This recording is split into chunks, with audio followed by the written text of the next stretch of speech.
เปิดภาพมาพี่น้องมื้อนี้มาหายางเลาะตลาดอีกเว้ย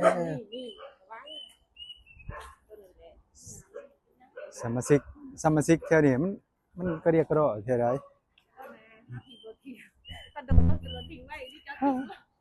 สมุนมันหลายโพดพี่น้อง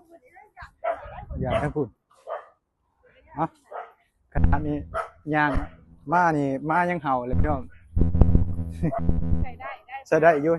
มาเห่าอันมาบ่เห่าเลยเบิด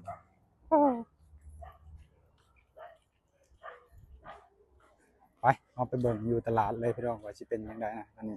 เพราะว่าตอนนี้ก็แดดมันกำลังแห้งนะพี่น้องตอนนี้ประมาณก็4 โมงกว่าๆพี่น้องเฮาก็สิไปเบิ่งนำกันว่าสิเป็นจังไดนะพี่น้องตอนนี้เฮาก็เลาะเบิ่งในตลาดก็สิมีหยังพี่น้องมาส่งกันว่าสิเป็นจังไดนะตอนนี้